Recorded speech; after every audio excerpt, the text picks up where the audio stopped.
สบายดี ขอต้อนรับนักศึกษาโดยเฉพาะแม่นักศึกษาสาขาครูประวัติศาสตร์เข้าสู่การเรียนวิชาประวัติศาสตร์ยุโรปสมัยกลางข้าพเจ้าผู้ช่วยอาจารย์ปริญญาโทอรุณย่างยงเยซึ่งเป็นอาจารย์สอนประจำวิชาประวัติศาสตร์ยุโรปสมัยกลางและก็เป็นอาจารย์สอนสังกัดอยู่ภาควิชาครูวิทยาศาสตร์สังคมคณะศึกษาศาสตร์มหาวิทยาลัยแห่งชาติข้าพเจ้าสร้างวิดีโอนี้ขึ้นในศกศึกษา 2022-2023 เพื่อเป็นสื่อการเรียนการสอนสำหรับวิชานี้โดยเฉพาะและบ่ได้มีจุดประสงค์ที่จะพาดพิงถึงเรื่องใดๆที่อาจก่อให้เกิดความเสียหายถ้าหากว่าการอธิบายของข้าพเจ้าหากมีข้อผิดพลาดประการใดข้าพเจ้าก็ต้องขออภัยมาณที่นี้ด้วยก่อนที่พวกเราจะเข้าสู่เนื้อหาของบทเรียนนั้นพวกเรามาทำความเข้าใจเกี่ยวกับการแบ่งยุคของประวัติศาสตร์ยุโรปกันก่อนนักประวัติศาสตร์ได้มีการแบ่งยุคประวัติศาสตร์ยุโรปเป็นแต่ละช่วงระยะดังนี้ยุคสมัยโบราณอันนี้เป็นประวัติศาสตร์ยุโรปในยุคสมัยโบราณและก็ยุคประวัติศาสตร์ยุโรปสมัยกลางถัดจากนั้นแม่นยุคประวัติศาสตร์ยุโรปสมัยใหม่และยุคประวัติศาสตร์ยุโรปสมัยปัจจุบันแล้วเพิ่นเอาอันใดมาเป็นตัวกำหนดการจุดกำเนิดและจุดสิ้นสุดของประวัติศาสตร์แต่ละช่วงอันนี้นักประวัติศาสตร์เพิ่นก็มีเหตุผลดังที่เฮาจะมาเบิ่งการกำหนดช่วงประวัติศาสตร์ยุโรปสมัยกลางดังแผนวาดนี้ประวัติศาสตร์ยุโรปสมัยกลางนักประวัติศาสตร์ได้กำหนดเอาปีค.ศ. 476เป็นจุดกำเนิดของประวัติศาสตร์ยุโรปสมัยกลางแล้วปีค.ศ. 476มีเหตุการณ์สำคัญอันใดเกิดขึ้นรายละเอียดในจุดนี้แม่นอยู่ในบทที่1เดี๋ยวถ้าหดจุดนี้ข้าพเจ้าจะอธิบายเพิ่มเติมอย่างละเอียดแล้วจุดสิ้นสุดของประวัติศาสตร์ยุโรปสมัยกลางแม่นปีค.ศ. 1453อันนี้ข้าพเจ้าก็จะขออธิบายละเอียดอยู่ในเนื้อหาบทเรียนบทที่1นั่นเองวิชาประวัติศาสตร์ยุโรประหว่างที่เฮาหาก็กำหนดไปว่าเริ่มต้นจากปีค.ศ. 476และสิ้นสุดปีค.ศ. 1453ระหว่างในช่วงปีนี้มันมีเหตุการณ์อันใดสำคัญเกิดขึ้นเป็นหยังจึงเอิ้นเป็นประวัติศาสตร์ยุโรปสมัยกลางพวกเราไปเบิ่งคำอธิบายย่อของวิชาซึ่งพวกเราจะได้เรียนเกี่ยวกับเหตุการณ์ต่างๆดังนี้วิชาประวัติศาสตร์ยุโรปสมัยกลางเรียนรู้เกี่ยวกับสภาพการพังทลายของอาณาจักรโรมันเป็นหยังเราต้องไปเรียนสภาพการพังทลายแล้วก่อนการพังทลายเด้อาณาจักรโรมันยิ่งใหญ่มันเจริญรุ่งเรืองมันขยายตัวส่ำใดในยุคโบราณเป็นหยังจึงพังทลายได้ในเมื่อมันยิ่งใหญ่ขนาดนั้นจุดแห่งการพังทลายนี่แหละเป็นจุดแห่งการกำเนิดของประวัติศาสตร์ยุโรปยุคกลางในปีค.ศ. 476นั่นเองจากนั้นเราก็จะเรียนการกำเนิดระบบศักดินายุโรปจุดที่อาณาจักรโรมันพังทลายมันเป็นจุดเริ่มต้นของการกำเนิดระบบใหม่นั่นเป็นระบบศักดินายุโรปการกำเนิดระบบศักดินายุโรปเป็นจุดเริ่มต้นของการกำเนิดประวัติศาสตร์ยุคกลางของยุโรปที่นักประวัติศาสตร์กำหนดไว้จากนั้นเราก็จะได้เรียนเกี่ยวกับการขยายตัวของระบบศักดินายุโรปว่ามันกำเนิดแล้วมันขยายตัวแบบใดมันปกครองแบบใดระบบการปกครองของระบบศักดินายุโรปปกครองแบบใดเคียงคู่กับการปกครองของระบบศักดินายุโรปนั้นบทบาทของศาสนาคริสต์ที่มีต่อชาวยุโรปมีศรัทธาต่อศาสนาคริสต์แบบใดอันนี้เราจะได้ไปเรียนรู้นำกันนอกจากนั้นพวกเราก็จะได้เรียนรู้สาเหตุต่างๆที่เฮ็ดให้ระบบศักดินายุโรปสุดโทรมลงและก็จบไปแล้วก็กำเนิดยุคใหม่หรือว่าระบบใหม่ขึ้นมาก็คือการต่อสู้ของศาสนาถิ่นน่าสนใจหลายติดตามเรียนนำกัน แล้วหลังจากเรียนจบวิชานี้นักศึกษามีความรู้อันใดแด่สามารถเฮ็ดอันใดได้แด่เอาไปเบิ่งน้ำกันเทื่อละข้อที่1นักศึกษาใจแยกได้สาเหตุต่างๆที่พาให้อาณาจักรโรมันที่มีความเจริญรุ่งเรืองในสมัยโบราณนั้นต้องสิ้นสุดลงใจแยกได้ว่าอันใดล่ะเป็นปัจจัยเป็นสาเหตุที่เฮ็ดให้ความยิ่งใหญ่ของโรมันต้องสิ้นสุดลงอธิบายได้โครงสร้างของระบบศักดินาวิเคราะห์ได้ความขัดแย้งทางศาสนาและสาเหตุต่างๆที่เฮ็ดให้ระบบศักดินาทรุดโทรมลงอันที่2นักศึกษาสามารถสรุปเนื้อหาที่สำคัญของบทเรียนในแต่ละบทค้นคว้าหาข้อมูลการเขียนบทรายงานการถามตอบการบรรยายและการนำเสนอในห้องเรียนอันที่3นักศึกษาสามารถนำทฤษฎีไปผันขยายและปฏิบัติตัวจริงในการดำรงชีวิตอย่างเช่นรู้แก้ไขปัญหาอย่างมีเหตุผลนำใช้เหตุการณ์ที่เกิดขึ้นในอดีตมาเปรียบเทียบกับสถานการณ์ในปัจจุบันอย่างมีเหตุผล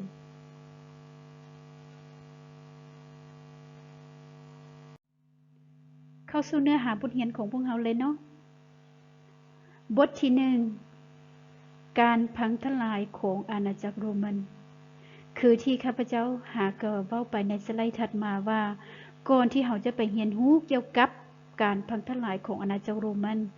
เราต้องไปเรียนรู้ว่าในช่วงก่อนที่อาณาจักรโรมันบ่ทันพังทลายนั้นอาณาจักรโรมันเป็นแนวใดเอาไปเบิ่งข้อที่1อาณาจักรโรมันก่อนการพังทลายเมื่อเว้าถึงคำว่าโรมันหรืออาณาจักรโรมันหลายคนอาจจะยังบ่ทันรู้ว่าอาณาจักรโรมันแม่นอาณาจักรของคนกลุ่มใดและอยู่ไสบ่ให้นักศึกษากังวลอย่าลืมว่าบทเรียนของพวกเราแม่นประวัติศาสตร์ยุโรปสมัยกลางยุโรปทุกอย่างมันต้องอยู่ในทวีปยุโรปฉะนั้นอาณาจักรโรมันต้องอยู่ในทวีปยุโรปแล้วเมื่อเว้าถึงคำว่าโรมันหลายคนอาจจะคิดถึงคำว่าโรมเป็นนครหลวงของประเทศใดในปัจจุบันประเทศอิตาลีนั่นเองคันซั้นประเทศอิตาลีในปัจจุบันก็แม่นอาณาจักรโรมันในยุคโบราณของยุโรปแล้วก่อนที่เราจะไปเรียนเกี่ยวกับอาณาจักรโรมันเราไปเบิ่งประเทศอิตาลีกันก่อนว่าประเทศอิตาลีตั้งอยู่ไสในทวีปยุโรปรูปร่างประเทศมีลักษณะเป็นแบบใดติดกับประเทศใดแด่อยู่ส่วนใดของ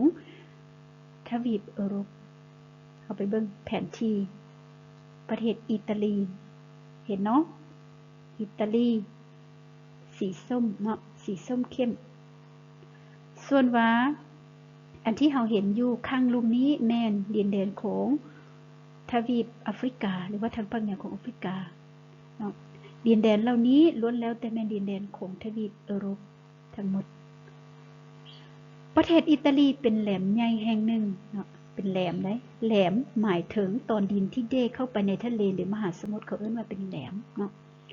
เป็นแหลมใหญ่แห่งหนึ่งที่ตั้งอยู่ทางภาคใต้ของทวีปยุโรปซึ่งดินแดนทางภาคเหนือแม่นติดกับประเทศฝรั่งประเทศสวิตเซอร์แลนด์ประเทศออสเตรียและประเทศสโลวาเนียส่วนว่าดินแดนทางภาคตะวันออกภาคใต้และภาคตะวันตกถูกอ้อมรอบด้วยทะเลเมดิเตอร์เรเนียนนะทั้งหมดเหล่านี้แม่นทะเลเมดิเตอร์เรเนียนประเทศอิตาลียังประกอบด้วยเกาะที่สำคัญ2เกาะคือเกาะซิซิลีและเกาะซักดิเนียนอกจากนั้นยังมีเกาะน้อยอีกหลายๆเกาะเนาะเกาะน้อยอีกหลายๆเกาะเนื่องจากประเทศอิตาลีถูกอ้อมรอบด้วยทะเลเมดิเตอร์เรเนียนแบบนี้จึงเฮ็ดให้ประเทศอิตาลีมีท่ากำปั้นที่สำคัญหรือว่ามีท่าเรือที่สำคัญหลายแห่งเหมาะแก่การค้าทางทะเลเนาะอันนี้แม่นเว้าถึงประเทศอิตาลีแต่เมื่อเว้าถึงอาณาจักรโรมัน อาณาจักรโรมันในช่วงที่บ่ทันขยายตัวบ่ทันขยายตัวสำหรับสีม่วงจางๆนี่เป็นช่วงที่อาณาจักรโรมันขยายอาณาเขตยึดเอาหลายของเขตอยู่ในยุโรปทางภาคเหนือแอฟริกาและของเขตตะวันออกกลางแต่ว่าอาณาจักรโรมันที่พวกเราเว้าถึงในยุคบูหานี่แม่นตัวสีม่วงเข้มๆนี้เนาะเห็นบ่ก็ซาร์ดิเนียและก็ซิซิลีนี้ยังบ่ทันแม่นของอาณาจักรโรมันเทื่อเนาะดินแดนของอาณาจักรโรมันแม่นมีเพียงแต่เท่านี้เนาะเท่าที่เห็นนี้แล้วเราจะไปเบิ่งอีกว่าอาณาจักรโรมันขยายดินแดนได้แนวใดเนาะอันนี้แม่นแผนที่อาณาจักรโรมันในปี265ก่อนคศ265ก่อนคศโดนนานพอสมควรเนาะในสไลด์ก่อนข้าพเจ้าได้อธิบายในเรื่องของขอบเขตดินแดนของอาณาจักรโรมันในยุคบูหานที่ยังบ่ทันขยายตัวเนาะซึ่งความจริงแล้วดินแดนของอาณาจักรโรมันนั้นก็อยู่ในขงเขตนครหลวงโรมเท่านั้นเนาะแล้วก่อนที่ข้าพเจ้าจะไปอธิบายการขยายอาณาเขตของอาณาจักรโรมันนั้นข้าพเจ้าขออธิบายในเรื่องของการใช้คำว่าคศก่อนคศหรือในภาษาอังกฤษมัน BC และก็ AD เพื่อให้นักศึกษาเข้าใจก่อนเนาะเพราะว่าในข้อนี้มันพวกเขาจะได้เว้าถึงปีก่อนคศเป็นส่วนใหญ่ซึ่งข้าพเจ้าได้สร้างเป็นแผนวาดแบบนี้เนาะข้าพเจ้าจะแต้มแผนวาดลักษณะแบบเวลาเราแก้เลขแล้วเราจะแต้มเบื้องบวกเบื้องลบเนาะในเบื้องของนับแต่ศูนย์หาซ้ายมือแม่นข้าพเจ้าจะสัญลักษณ์ไว้เป็น BC BC ได้มาจากคำว่า before Christ ซึ่งหมายถึงช่วงปีที่พระเยซูยังบ่ทันเกิดเนาะและส่วนว่าเบื้องขวามือเนาะข้าพเจ้านับแต่ศูนย์หาเบื้องขวามือแม่นจะสัญลักษณ์ด้วย AD เนาะถ้าเขียนเป็นภาษาลาวมันปีคศAD ซึ่งได้มาจากคำว่า Anno Domini ซึ่งหมายถึงปีที่พระเยซูกำเนิดแล้วหรือกำเนิดมีศาสนาคริสต์แล้วเนาะนอกจากนั้นเนาะข้าพเจ้ายังแต้มเป็นแผนวาดเป็นศตวรรษไว้แบบนี้เพื่อให้นักศึกษาได้เข้าใจไปนำกันเนาะบางเทื่อบางคนอาจจะเข้าใจแล้วแต่ว่าบางคนก็ยังอาจจะบ่ทันเข้าใจเนาะฉะนั้นเพื่อให้ง่ายต่อการอธิบายบทเรียนข้าพเจ้าจะอธิบายไว้แบบนี้เลยเนาะนับแต่ศูนย์หาเบื้องซ้ายมือนี่เนาะในแต่ละขีดแบบนี้แม่นเขาจะเอิ้นเป็น1ศตวรรษเนาะและพวกเขาก็ฮู้นำกันว่า1ศตวรรษมี100ปีเนาะแต่ว่าในการกำหนดศตวรรษนี้มันบ่แม่นว่ากำหนดแต่ปีที่1หาปีที่100แล้วจะเอิ้นเป็นศตวรรษที่1มันบ่แม่นเนาะข้าพเจ้าขออธิบายไว้แบบนี้เนาะปีที่1หาปี99ตัวอย่างว่าเบื้องนี้เป็นเบื้องลบเป็นเบื้องก่อนคศเนาะปีที่1เนาะแล้วก็กลับหลังไปปี99จะอยู่ประมาณนี้เนาะจะเอิ้นเป็น1ศตวรรษเนาะเริ่มจากปีที่100ปุ๊บไปหาปีที่199แม่นจะนอนอยู่ในศตวรรษที่2เนาะคันศตวรรษที่2นี่แม่นจะเริ่มจาก100หา99เนาะมันจะสุดอยู่นี้เนาะเป็นศตวรรษที่2แล้วก็ตามลำดับเนาะศตวรรษที่3ก็เริ่มจากปี200ค่ะปี299เนาะจะอยู่ในศตวรรษที่3เนาะคันซั่นในช่วงปี264มันก็จะตกอยู่ในศตวรรษที่3นั่นเองเนาะแล้วขออธิบายต่อในบทเรียนของพวกเราก็คือในช่วงศตวรรษที่4ก่อนคศเนาะ300กว่าปีก่อนคศนี่นะอาณาจักรโรมันได้เริ่มขยายดินแดนด้วยการยึดครองเอาเขตทำมาหากินของเผ่าอื่นๆที่อยู่อ้อมแอมดินแดนของอาณาจักรโรมันเนาะแล้วก้าวมาสู่ศตวรรษที่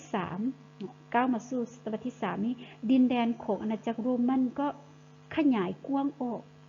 และอาณาจักรโรมันก็สำเร็จการยึดครองของเขตที่อยู่ใกล้เคียงมาเป็นดินแดนของตัวเอง โดยเฉพาะแม่นมาฮอดช่วงกลางหาท้ายศตวรรษที่3นี้อาณาจักรโรมันได้ขยายดินแดนด้วยการเฮ็ดสงครามกับอาณาจักรคาเทคที่อยู่ทางภาคเหนือของทวีปแอฟริกาซึ่งอาจารย์ขออธิบายละเอียดในสไลด์ต่อไป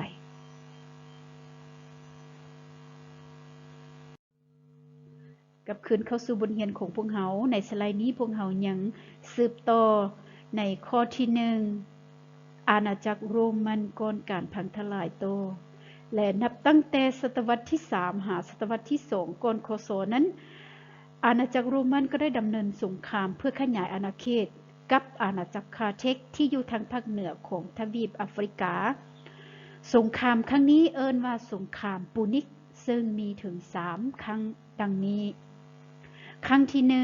1เกิดขึ้นในปี264หาปี241ก่อนคศครั้งที่2เกิดขึ้นในปี218หาปี201ก่อนคศและครั้งที่3เกิดขึ้นในปี149หาปี146ก่อนคศซึ่งรายละเอียดในการดำเนินสงครามแต่ละครั้งนั้นข้าพเจ้าจะอธิบายในสไลด์ต่อไปสงครามปูนิกครั้งที่1เกิดขึ้นในปี264หาปี241ก่อนคศ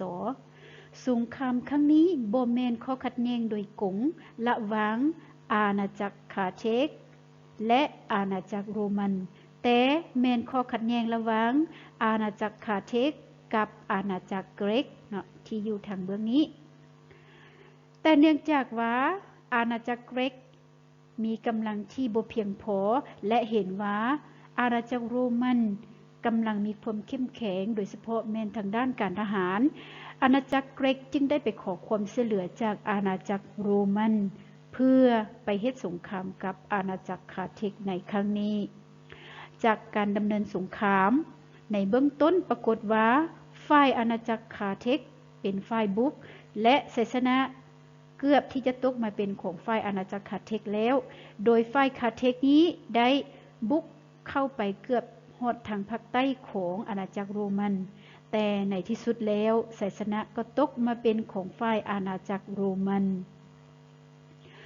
หลังจากชัยชนะครั้งนี้ของอาณาจักรโรมันเฮ็ดให้อาณาจักรโรมันมีสิทธิ์ในการควบคุมเกาะกอกซิกาซักดิเนียและเกาะซิซิลีและก็อาณาจักรโรมันก็สามารถดำเนินการค้าอย่างเสรีถึงน่านน้ำทะเลเมดิเตอร์เรเนียซึ่งเราจะเทียบในเมื่อก่อนที่อาณาจักรคาเทคยังควบคุมเกาะกอกซิกาซักดิเนียและก็เกาะซิซิลีขงเขตนี้จะเป็นขงเขตทางการค้าของอาณาจักรคาเทคเพียงผู้เดียวสงครามปูนิกครั้งที่2สงครามครั้งนี้เกิดขึ้นในระหว่างปี218หาปี201ก่อนคศสงครามปูนิกครั้งที่2นี้แม้นฝ่ายอาณาจักรคาเทคเป็นฝ่ายบุกโจมตี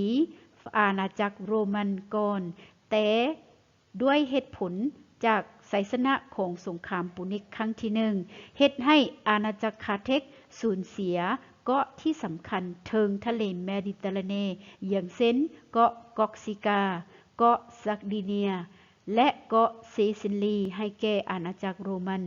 พร้อมเดียวกันนั้นอาณาจักรโรมันก็มีสิทธิ์ดำเนินการค้าอย่างเสรี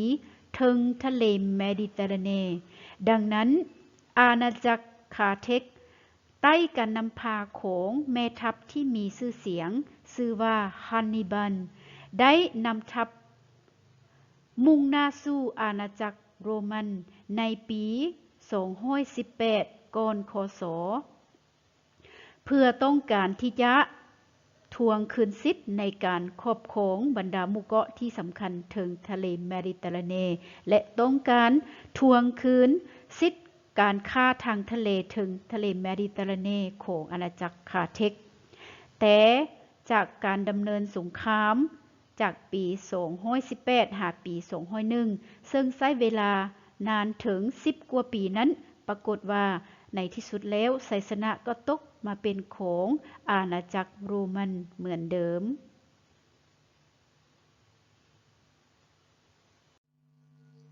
สงครามปุนิกครั้งที่ 3 สงครามครั้งสุดท้ายนี้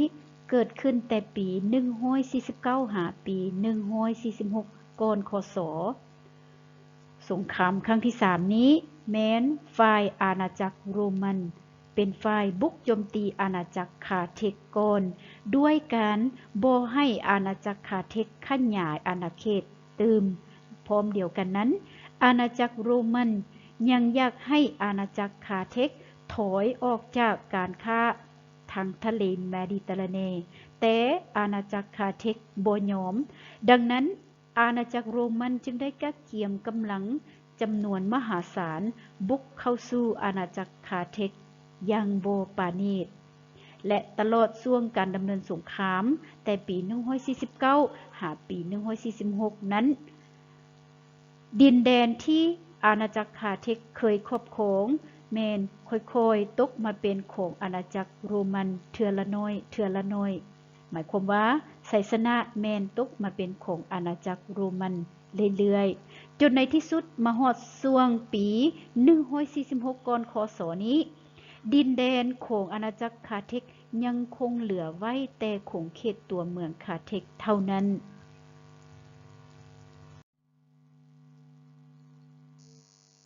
สำหรับสไลด์นี้แม่นพวกเราจะมาเบิ่งแผนที่ของอาณาจักรคาเทกที่ก่อนบ่ทันเกิดสงครามระหว่างอาณาจักรโรมันและอาณาจักรคาเทกอันที่เราเห็นเป็นสีเขียวนี่ล้วนแล้ว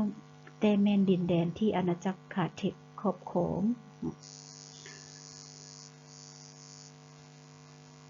และนอกจากนั้นเนาะเราก็จะได้เห็นความเจริญรุ่งเรืองของตัวเมืองคาเทกเพราะว่าตัวเมืองคาเทกแม้นตัวเมืองที่สร้างขึ้นมาเพื่อจุดประสงค์ทางการค้าทางทะเลโดยเฉพาะนี่แม่นความเจริญรุ่งเรืองของอาณาจักรคาเทกในสมัยโบราณรูปภาพนี้ก็เช่นเดียวกันอันนี้แม่นตัวเมืองคาเทกที่สร้างขึ้นติดกับทะเลเมดิเตอร์เรเนียนเลยและตลอดช่วงระยะปี149หาปี146ก่อนคศโดยเฉพาะแม่นในปี146ก่อนคศนั้นตัวเมืองคาเทกนี้ได้ถูกอาณาจักรโรมันทำลายถึง6มื้อ6คืนจึงหมดสิ้นหมายความว่าบรรดา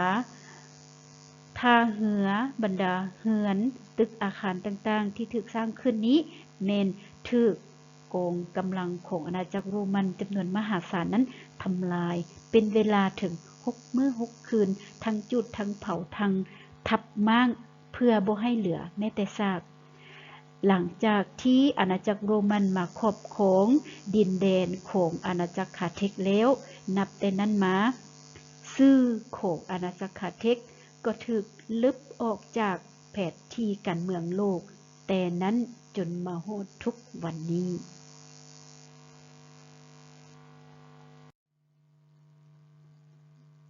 มาฮอดตอนท้ายของสงครามปุนิกโดยเฉพาะแม้นในช่วงปี146ก่อนคศ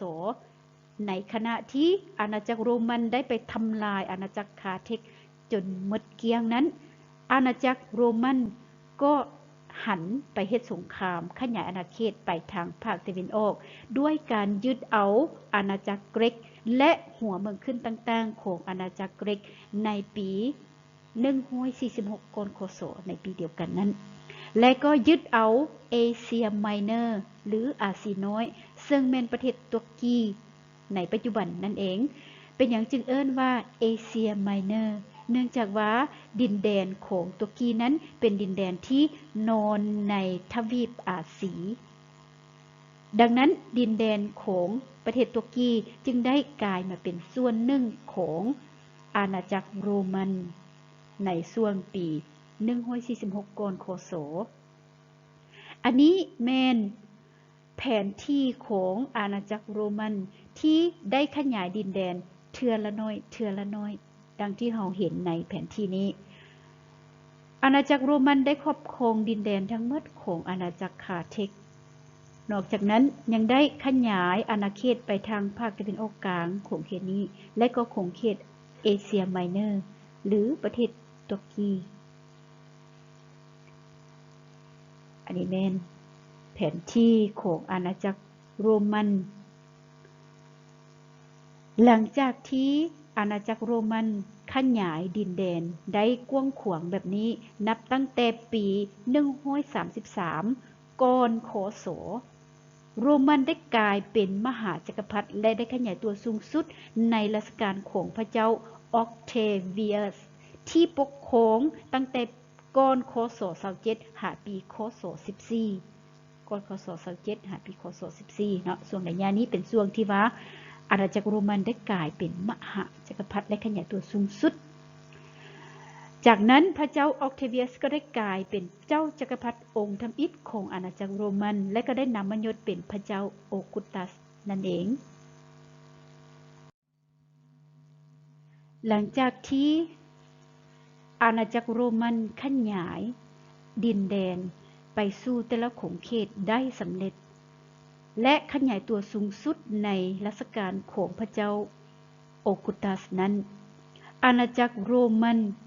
ก็ได้มีดินแดนอันกว้างใหญ่ไพศาลอย่างเส้นที่เราเห็นในแผนที่นี้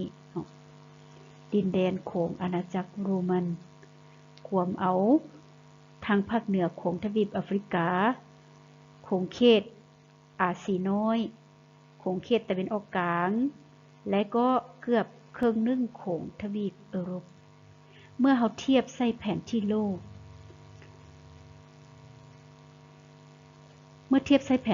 กก็จะประมาณนี้เนาะขงเขตทางภาคเหนือแอฟริกาขงเขตตะวันออกกลางเนาะขงเขตตะวันออกกลางอันนี้แม่นทะเลดำเนาะถ้าเทียบใส่กับแม่นตัวนี้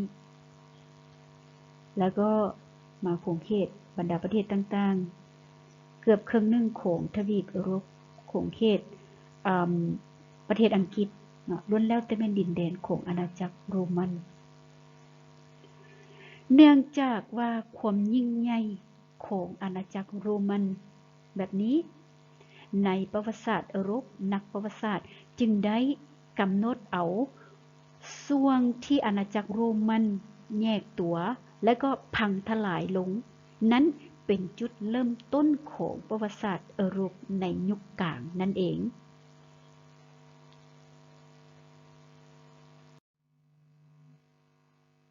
เข้าสู่บทเรียนข้อที่2วิกฤตการณ์ของจักรพรรดิโรมันในศตวรรษที่5ดังที่ข้าพเจ้าได้อธิบายในสไลด์ถัดมาแล้วว่าอาณาจักรโรมันมีความเจริญรุ่งเรืองที่สุดโดยเฉพาะแม้นสมัยการปกครองของเจ้าจักรพรรดิโอกุตัสและอาณาจักรโรมันมีความสงบแม้นปีที่27ก่อนคศหาปีคศ180แต่พอมาฮอดศตวรรษที่3อาณาจักรโรมันอันกว้างใหญ่ไพศาลได้เกิดวิกฤตการณ์อย่างหุนแหงและวิกฤตการณ์ต่างๆเหล่านั้นแม้นเกิดขึ้นในช่วงปีคศ180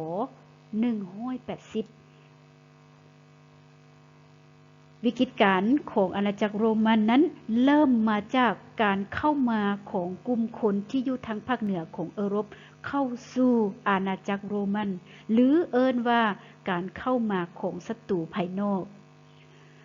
เมื่อเป็นดังนั้นอาณาจักรโรมันต้องการกำลังทหารเพิ่มเพื่อป้องกันอาณาจักรไว้รัฐจึงได้เพิ่มการเก็บภาษีสูงขึ้นเฮ็ดให้ประชาชนบ่สามารถจ่ายได้และก็ในขณะเดียวกันราคาสินค้าก็พุ่งขึ้นแต่การค้าพัดหยุดสงักประชาชนขาดเวียกเฮ็ดงานทำการดำรงชีวิตที่อยู่ในเมืองบ่สามารถคงตัวได้อีกต่อไปเฮ็ดให้กลุ่มคนที่ร่ำรวยเคลื่อนย้ายเข้าไปดำรงชีวิตอยู่เขตชนบทนอกจากนั้นชนชั้นปกครองยังเกิดมีข้อขัดแย้งซึ่งกันและกัน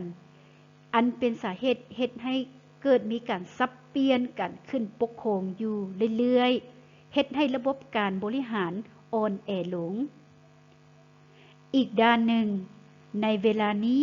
ศาสนาคริสต์ก็ได้เริ่มมีการขยายเข้าสู่ทางภาคตะวันออกและเสื่อมซึมเข้าสู่จิตใจของกลุ่มคนกำอำนาจและชาวสามัญชนในที่สุดมาฮอดช่วงการปกครองของเจ้าจักรพรรดิกงสแตนตินที่หนึ่งเพิ่นจึงได้ไปสร้างเมืองใหม่อยู่ภาคตะวันออกและหันมาเชื่อถือศาสนาคริสต์ซึ่งมาฮอดเวลานี้ผู้ปกครองอาณาจักรโรมันบ่สามารถครอบครองดินแดนอันกว้างใหญ่ไพศาลได้อย่างมีประสิทธิภาพจากวิกฤตการณ์ต่างๆที่เกิดขึ้นอยู่ในแผ่นดินของอาณาจักรโรมันนั้นในที่สุดมาฮอดปีคศ395มหาอาณาจักรโรมันได้ถูกแยกออกเป็น2อาณาจักรอย่างเห็นได้จะแจ้งคืออาณาจักรโรมันตะวันตกมีศูนย์กลางตั้งอยู่นครหลวงโรมและอาณาจักรโรมันตะวันออกมีศูนย์กลางตั้งอยู่นครหลวงกงสแตนติโนปลและอาณาจักรโรมันตะวันออกถูกเอิ้นว่าอาณาจักรไบซันตินจากการแยกตัวของอาณาจักรโรมันอันกว้างใหญ่ไพศาลนี้ได้เฮ็ดให้อาณาจักรโรมันเผชิญกับการเข้ามาของศัตรูภายนอกโดยเฉพาะแม้นกลุ่มคนเยอรมันที่ดำเนินการรุกรานอาณาจักรโรมันในช่วงศตวรรษที่3หาศตวรรษที่4ในที่สุดมาฮอดราชการของเจ้าจักรพรรดิโรมูลัสออกุตัสที่ปกครองในช่วงปีคศ475หาปีคศ480ได้ถูกแม่ทัพของเผ่าเยอรมันที่ชื่อโอโดเซอร์นำทัพเข้าบุกยึดเอานครหลวงโรมและดำเนินการปลดตำแหน่งของเจ้าจักรพรรดิโรมูลัสออกุตัสในเดือน9ปีคศ476เป็นอันว่าอาณาจักรโรมันตะวันตกได้สิ้นสุดลงจากการสิ้นสุดลงของอาณาจักรโรมันตะวันตกนี้นักประวัติศาสตร์จึงได้กำหนดเอาปีคศ476นี้เป็นจุดเริ่มต้นของประวัติศาสตร์เอโรปสมัยกลางส่วนว่าอาณาจักรไบซันตินหรืออาณาจักรโรมันตะวันออกแม้นสามารถคงตัวได้จนมาฮอดปีคศ1453จึงถูกจักรพรรดิออตโตมันเข้าควบคุมได้และนั้นถือเป็นการสิ้นสุดของอาณาจักรไบซันติน